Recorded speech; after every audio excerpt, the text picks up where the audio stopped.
Thank you very much. Mr. Speaker, Vice President Cheney, members of Congress, distinguished guests, fellow citizens. As we gather tonight, our nation is at war, our economy is in recession, and the civilized world faces unprecedented dangers. Yet the state of our union has never been stronger.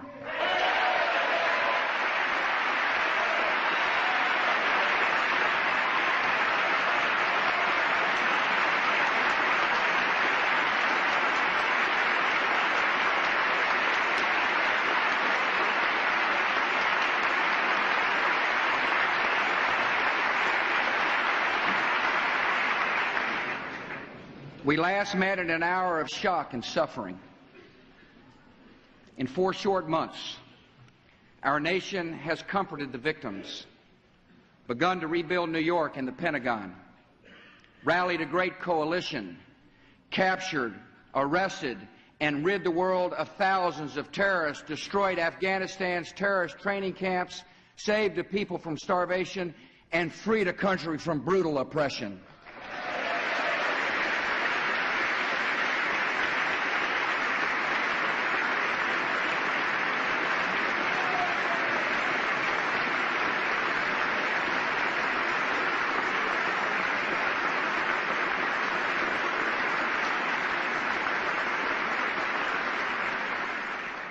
The American flag flies again over our embassy in Kabul.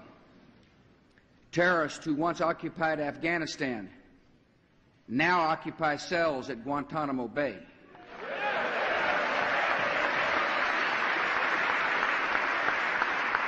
And terrorist leaders who urged followers to sacrifice their lives are running for their own.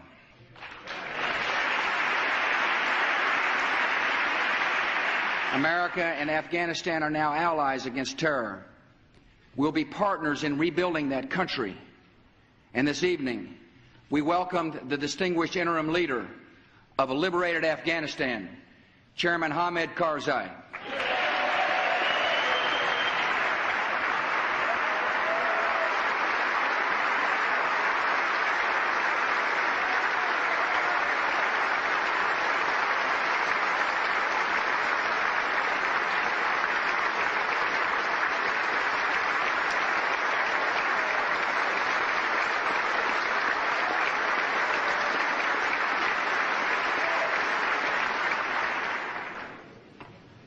The last time we met in this chamber, the mothers and daughters of Afghanistan were captives in their own homes, forbidden from working or going to school.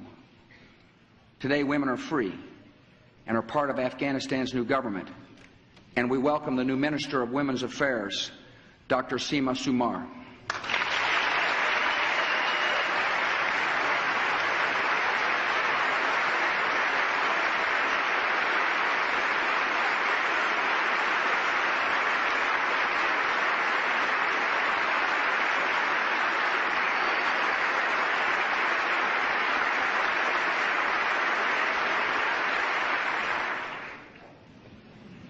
Our progress is a tribute to the spirit of the Afghan people, to the resolve of our coalition, and to the might of the United States military.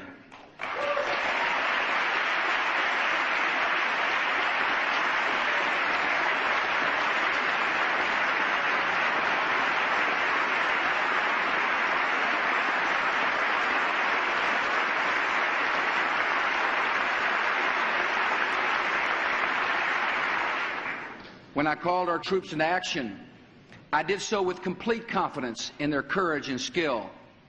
And tonight, thanks to them, we are winning the war on terror. The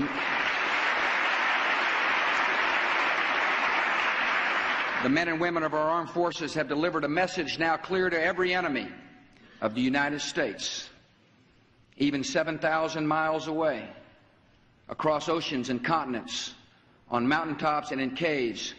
You will not escape the justice of this nation.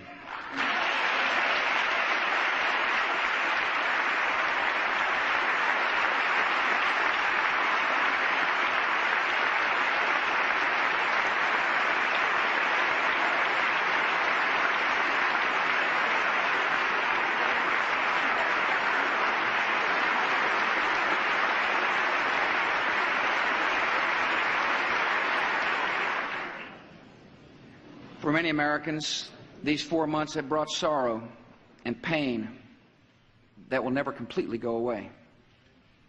Every day, a retired firefighter returns to ground zero to feel closer to his 2 sons who died there.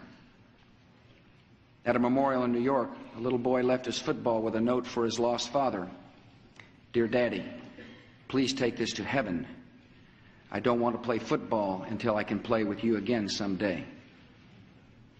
Last month, at the grave of her husband, Michael, a CIA officer and Marine who died in Mazar-e-Sharif, Shannon Spann said these words of farewell: "Semper Fi, my love."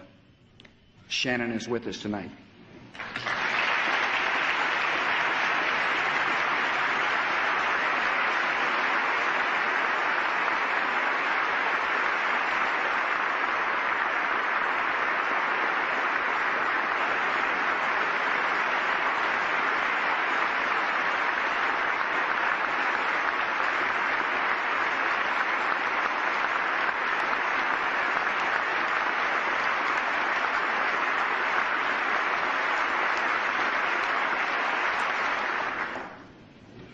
Shannon, I assure you and all who have lost a loved one that our cause is just and our country will never forget the debt we owe Michael and all who gave their lives for freedom. Our cause is just, and it continues. Our discoveries in Afghanistan confirmed our worst fears and showed us the true scope of the task ahead. We have seen the depth of our enemies' hatred in videos where they laugh about the loss of innocent life. And the depth of their hatred is equaled by the madness of the destruction they design. We have found diagrams of American nuclear power plants and public water facilities, detailed instructions for making chemical weapons, surveillance maps of American cities, and thorough descriptions of landmarks in America and throughout the world. What we have found in Afghanistan confirms that far from ending there, our war against terror is only beginning. Most of the 19 men who hijacked planes on September the 11th were trained in Afghanistan's camps, and so were tens of thousands of others. Thousands of dangerous killers, schooled in the methods of murder, often supported by outlaw regimes, are now spread throughout the world like ticking time bombs set to go off without warning. Thanks to the work of our law enforcement officials and coalition partners, hundreds of terrorists have been arrested, yet tens of thousands of trained terrorists are still at large. These enemies view the entire world as a battlefield, and we must pursue them wherever they are.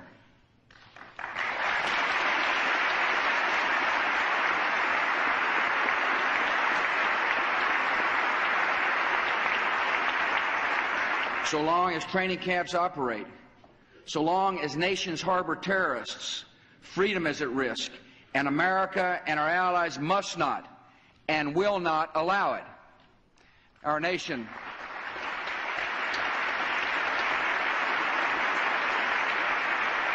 nation will continue to be steadfast and patient and persistent in the pursuit of 2 great objectives. First, we will shut down terrorist camps, disrupt terrorist plans, and bring terrorists to justice. And second, we must prevent the terrorists and regimes who seek chemical, biological, or nuclear weapons from threatening the United States and the world.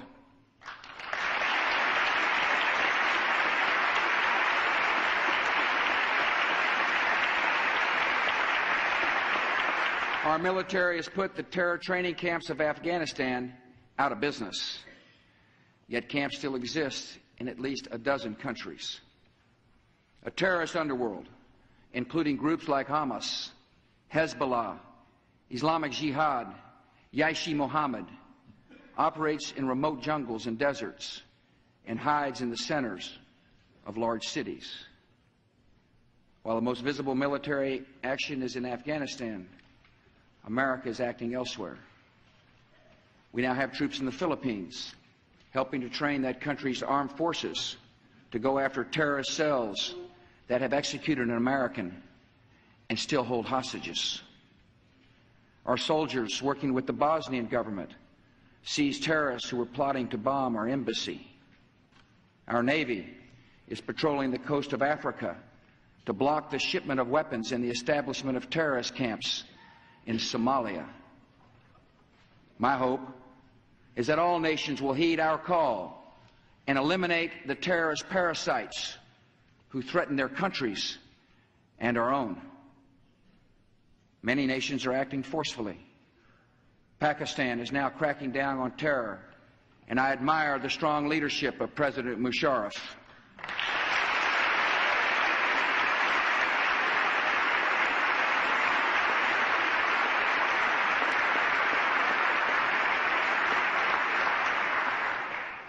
But some governments will be timid in the face of terror. And make no mistake about it, if they do not act, America will.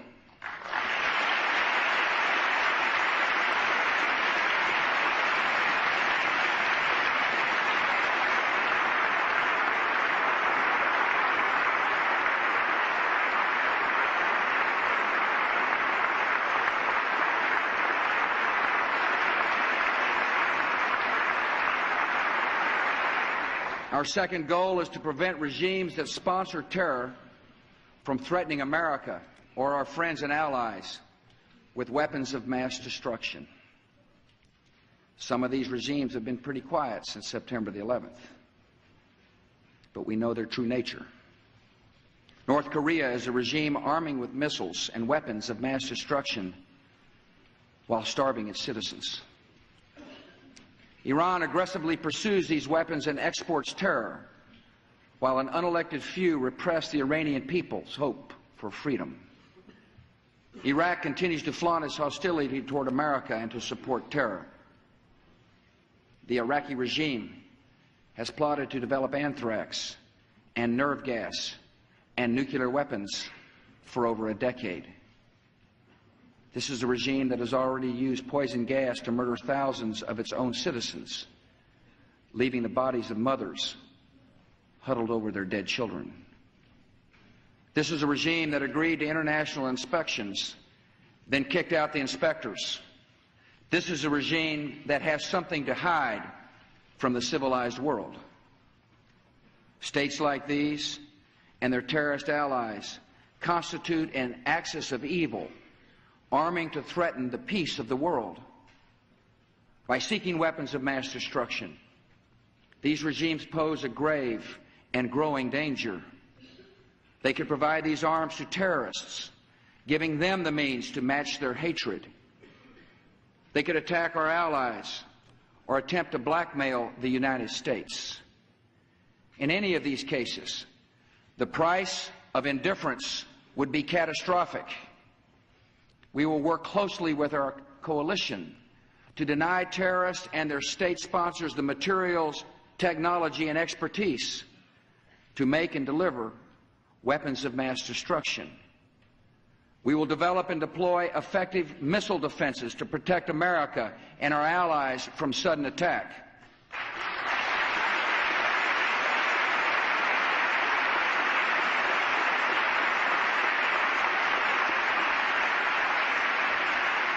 And all nations should know America will do what is necessary to ensure our nation's security. We'll be deliberate, yet time is not on our side. I will not wait on events while dangers gather. I will not stand by as peril draws closer and closer. The United States of America will not permit the world's most dangerous regimes to threaten us with the world's most destructive weapons.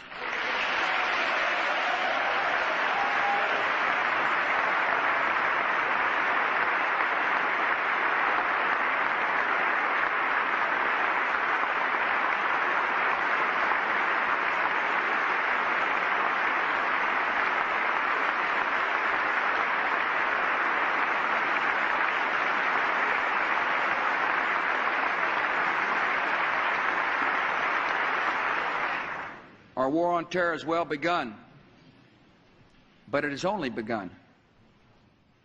This campaign may not be finished on our watch, yet it must be, and it will be, waged on our watch. We can't stop short. If we stop now, leaving terror camps intact and terror states unchecked, our sense of security would be false and temporary.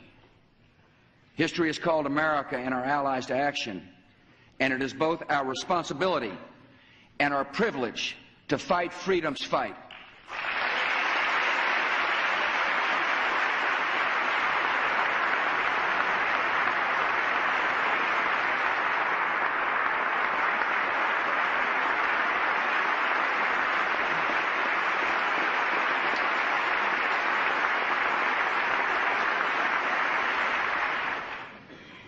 Our first priority must always be the security of our nation, and that will be reflected in the budget I send to Congress.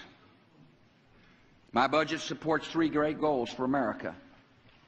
We will win this war, we'll protect our homeland, and we will revive our economy. September the 11th brought out the best in America and the best in this Congress, and I join the American people in applauding your unity and resolve.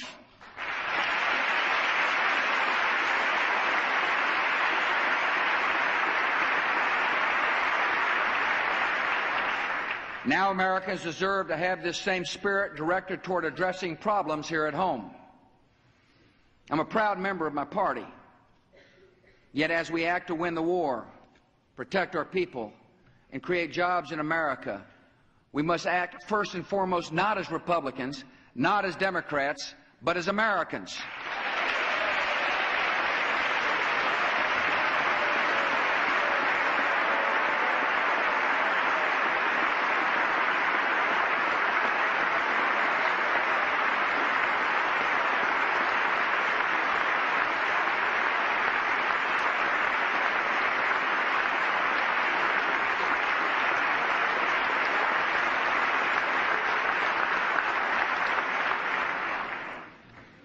It costs a lot to fight this war.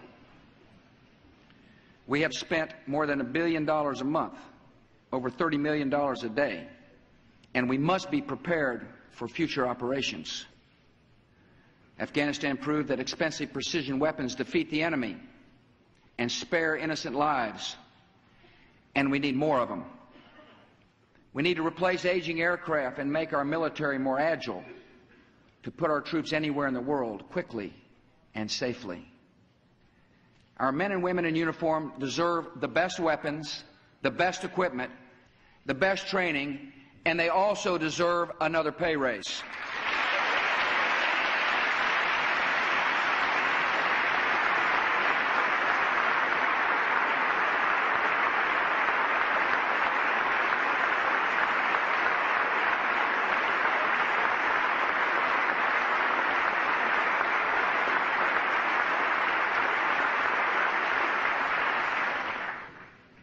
My budget includes the largest increase in defense spending in 2 decades, because while the price of freedom and security is high, it is never too high.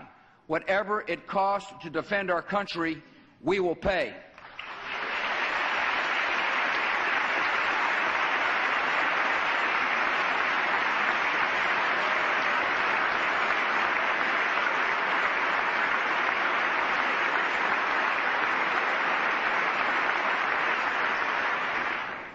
The next priority in my budget is to do everything possible to protect our citizens and strengthen our nation against the ongoing threat of another attack. Time and distance from the events of September the 11th will not make us safer unless we act on its lessons. America is no longer protected by vast oceans. We are protected from attack only by vigorous action abroad and increased vigilance at home. My budget nearly doubles funding for a sustained strategy of homeland security focused on 4 key areas: bioterrorism, emergency response, airport and border security, and improved intelligence. We will develop vaccines to fight anthrax and other deadly diseases. We'll increase funding to help states and communities train and equip our heroic police and firefighters.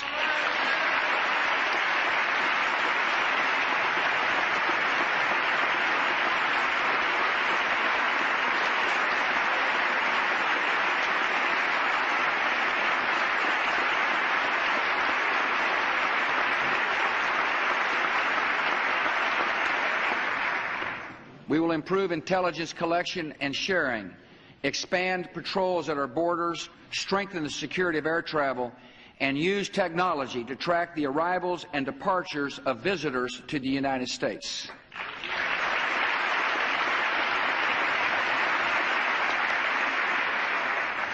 Homeland Security will make America not only stronger, but in many ways better.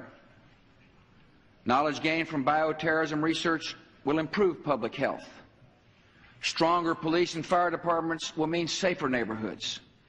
Stricter border enforcement will help combat illegal drugs.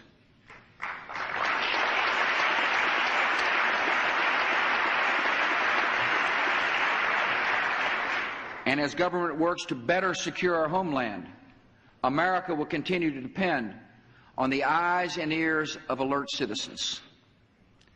A few days before Christmas, an airline flight attendant spotted a passenger lighting a match. The crew and passengers quickly subdued the man, who had been trained by Al-Qaeda and was armed with explosives. The people on that plane were alert, and as a result likely saved nearly 200 lives. And tonight we welcome and thank Flight Attendant Hermes Mutardere and Christina Jones.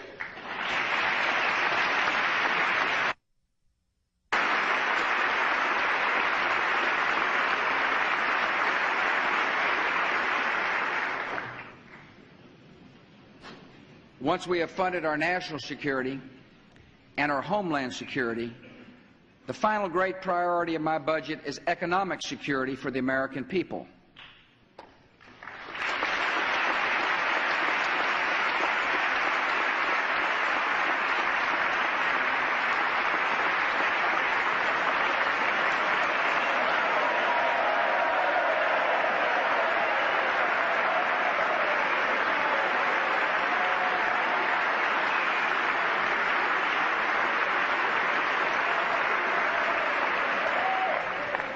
To achieve these great national objectives, to win the war, protect the homeland, and revitalize our economy, our budget will run a deficit that will be small and short-term so long as Congress restrains spending and acts in a fiscally responsible manner.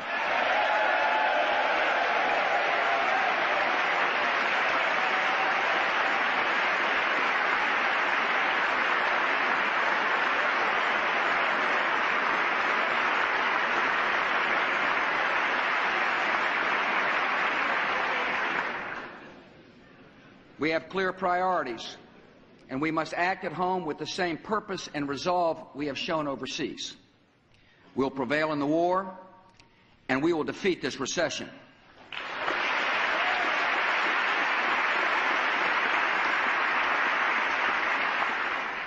Americans who've lost their jobs need our help, and I support extending unemployment benefits and direct assistance for health care coverage.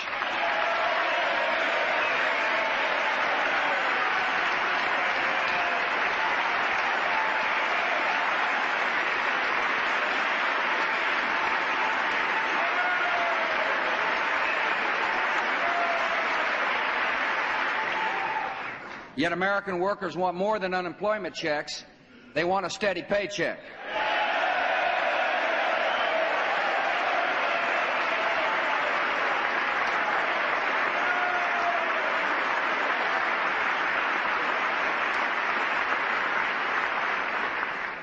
When America works, America prospers. So my economic security plan can be summed up in one word: jobs.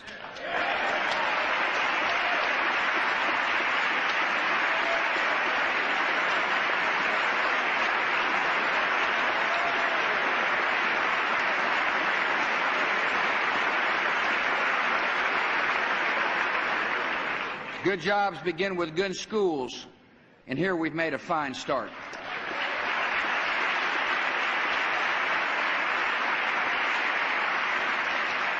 Republicans and Democrats work together to achieve historic education reform so that no child is left behind.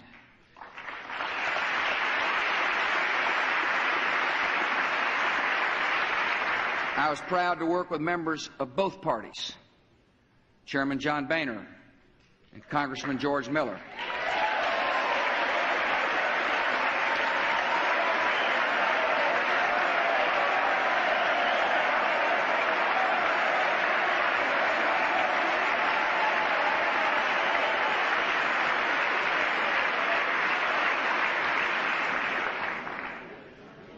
Senator Judd Gregg.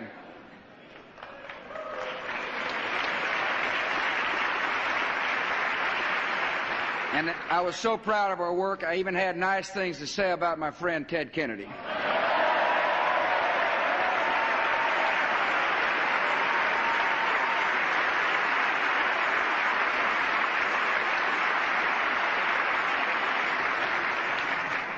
I know the folks at the Crawford Coffee Shop couldn't believe I'd say such a thing. But our work on this bill shows what is possible if we set aside posturing and focus on results.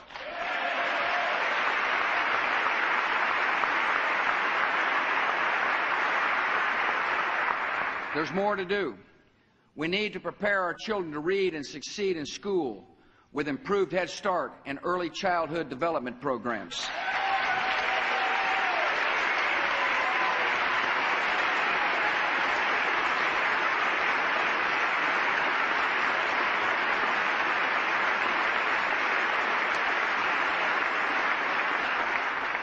We must upgrade our teacher colleges and teacher training and launch a major recruiting drive with a great goal for America: a quality teacher in every classroom.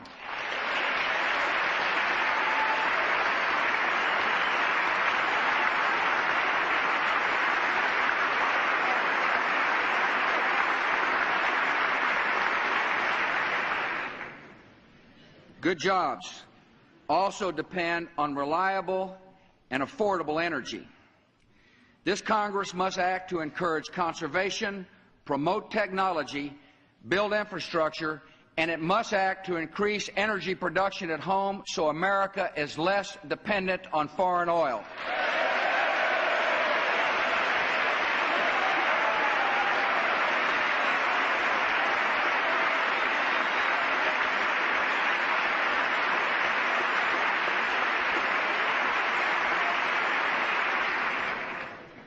Good jobs depend on expanded trade.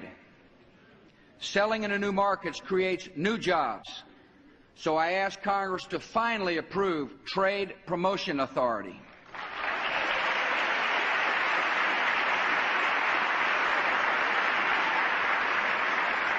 On these two key issues, trade and energy, the House of Representatives has acted to create jobs, and I urge the Senate to pass this legislation.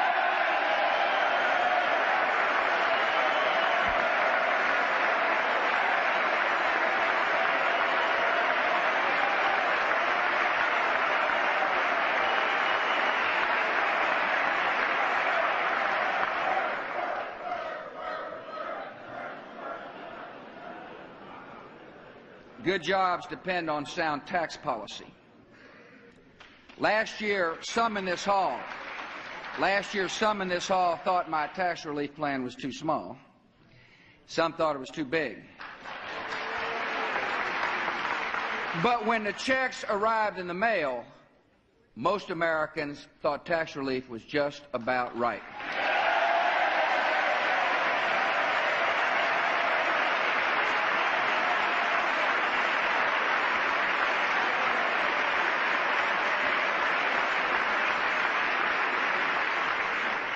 Congress listened to the people and responded by reducing tax rates, doubling the child credit, and ending the death tax.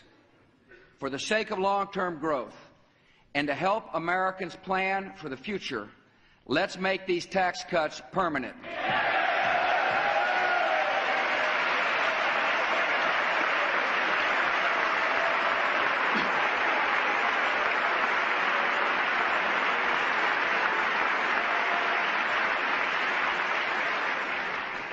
The way out of this recession The way to create jobs is to grow the economy by encouraging investment in factories and equipment, and by speeding up tax relief so people have more money to spend.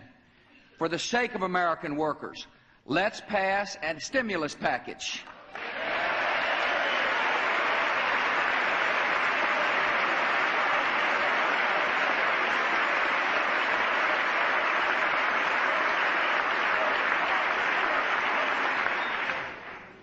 Good jobs must be the aim of welfare reform.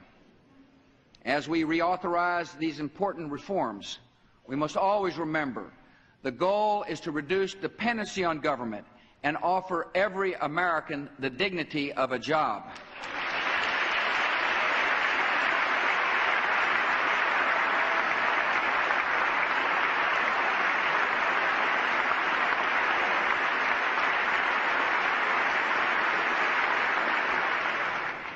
Americans know economic security can vanish in an instant without health security. I ask Congress to join me this year to enact a Patient's Bill of Rights.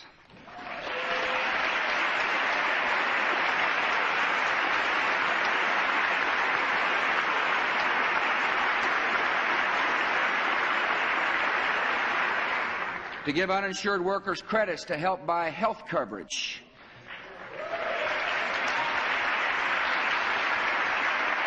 To approve an historic increase in the spending for veterans' health.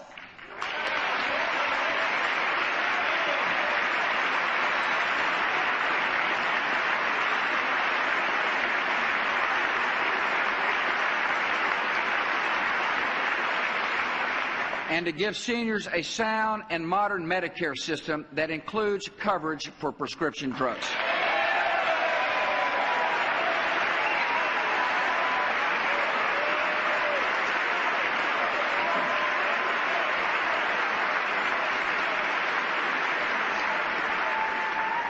A good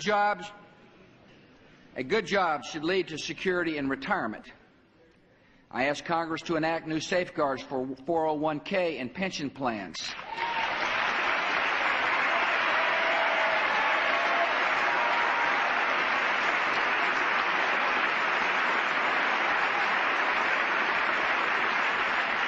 Employees who have worked hard and saved all their lives should not have to risk losing everything if their company fails.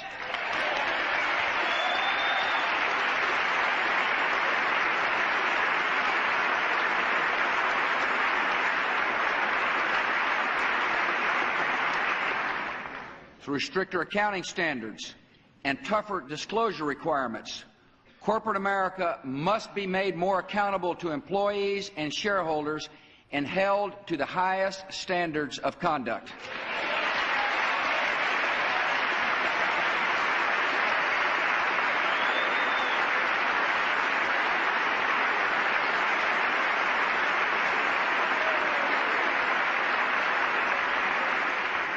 Retirement security also depends upon keeping the commitments of Social Security, and we will. We must make Social Security financially stable and allow personal retirement accounts for younger workers who choose them.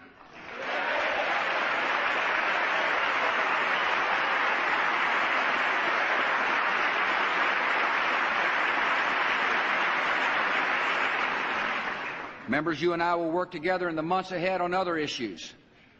Productive farm policy,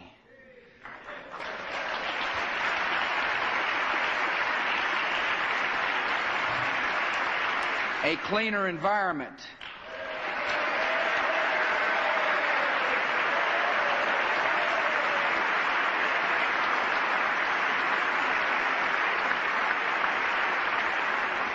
broader home ownership, especially among minorities,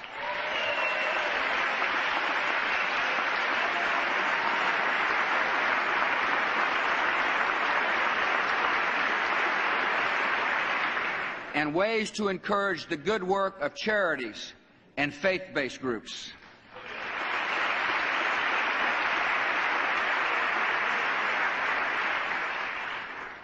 I ask you to join me on these important domestic issues in the same spirit of cooperation we've applied to our war against terrorism.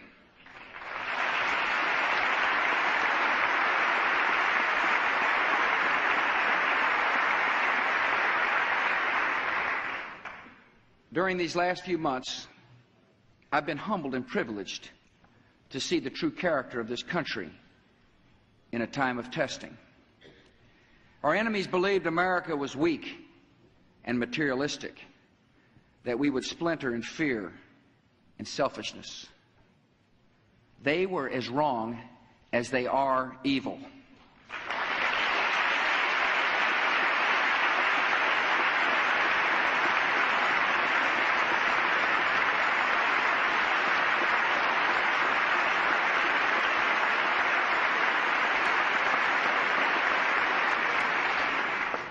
The American people have responded magnificently with courage and compassion, strength and resolve.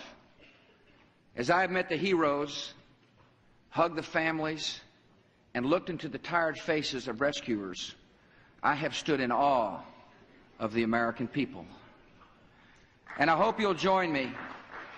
I hope you'll join me in expressing thanks to one American for the strength and calm and comfort she brings to our nation in crisis, our First Lady, Laura Bush.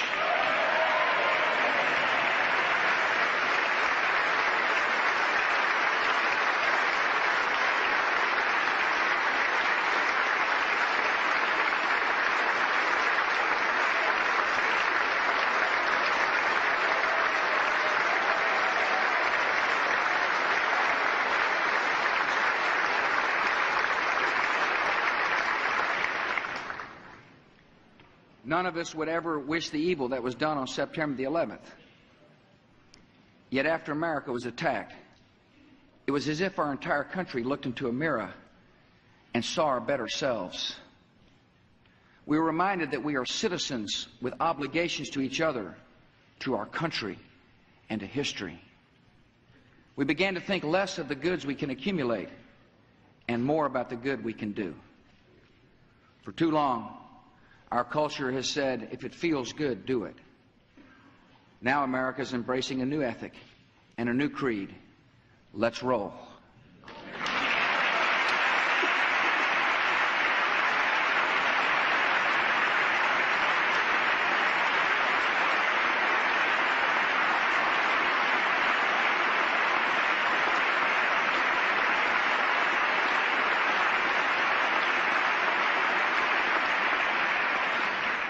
In the sacrifice of soldiers, the fierce brotherhood of firefighters, and the bravery and generosity of ordinary citizens, we have glimpsed what a new culture of responsibility could look like. We want to be a nation that serves goals larger than self. We've been offered a unique opportunity, and we must not let this moment pass. My call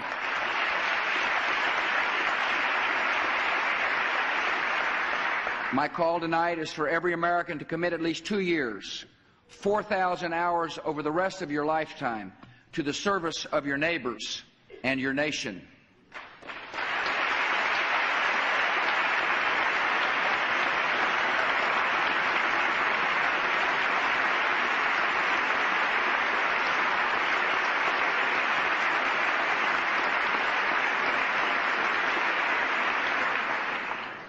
Many are already serving, and I thank you.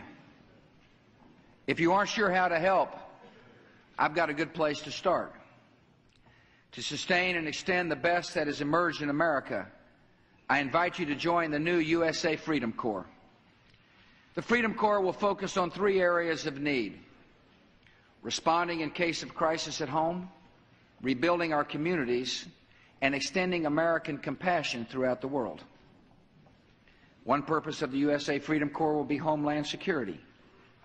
America needs retired doctors and nurses who can be mobilized in major emergencies, volunteers to help police and fire departments, transportation and utility workers well trained in spotting danger.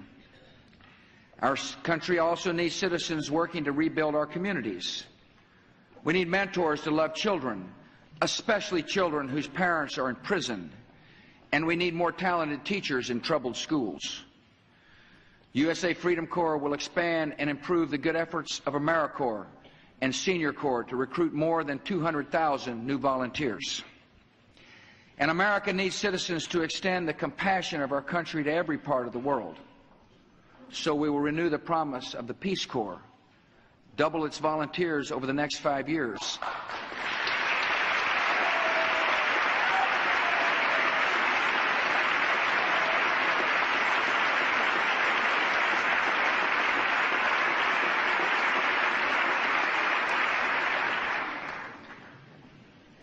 And ask it to join a new effort to encourage development and education and opportunity in the Islamic world.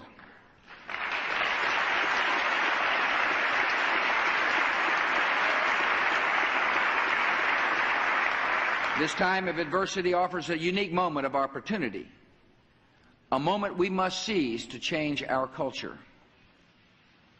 Through the gathering momentum of millions of acts of service and decency and kindness, I know we can overcome evil with greater good.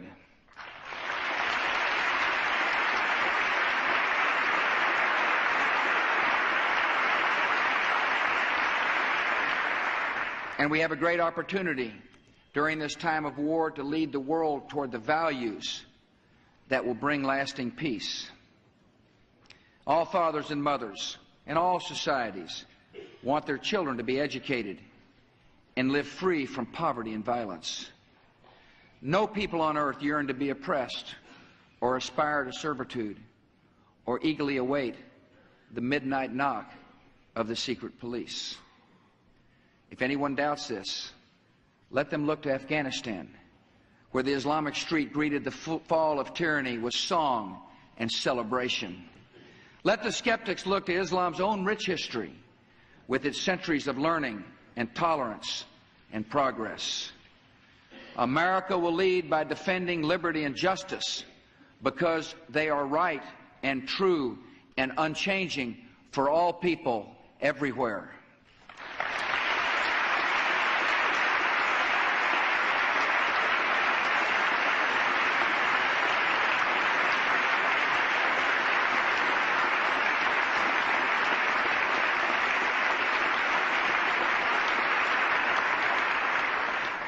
No nation owns these aspirations, and no nation is exempt from them. We have no intention of imposing our culture, but America will always stand firm for the non-negotiable demands of human dignity, the rule of law, limits on the power of the state, respect for women, private property, free speech, equal justice, and religious tolerance.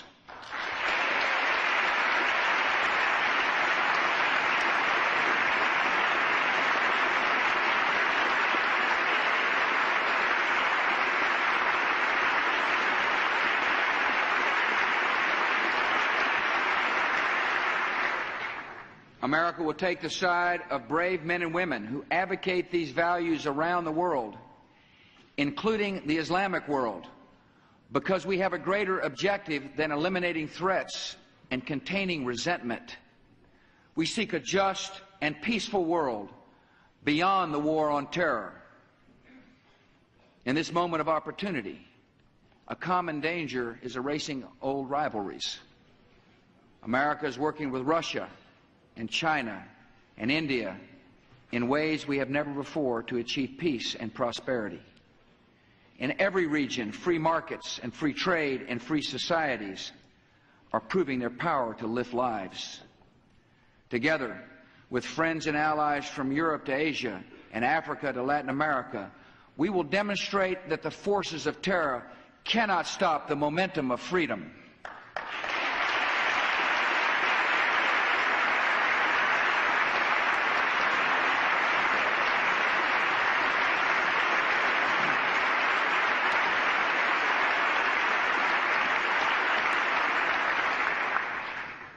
The last time I spoke here, I expressed the hope that life would return to normal.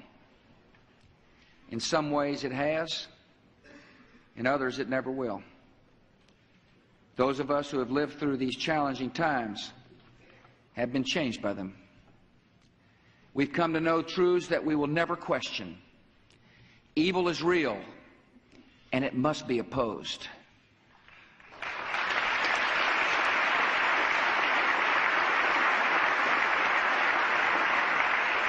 Beyond all differences of race or creed, we are one country, mourning together and facing danger together.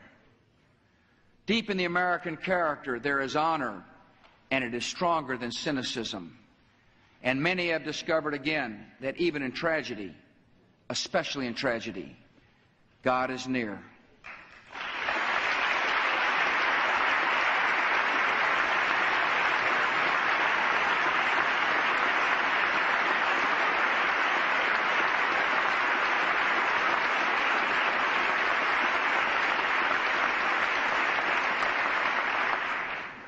In a single instant, we realized that this will be a decisive decade in the history of liberty, that we've been called to a unique role in human events.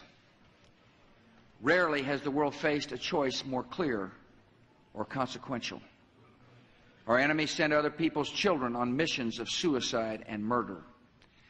They embrace tyranny and death as a cause and a creed. We stand for a different choice, made long ago on the day of our founding. We affirm it again today. We choose freedom and the dignity of every life.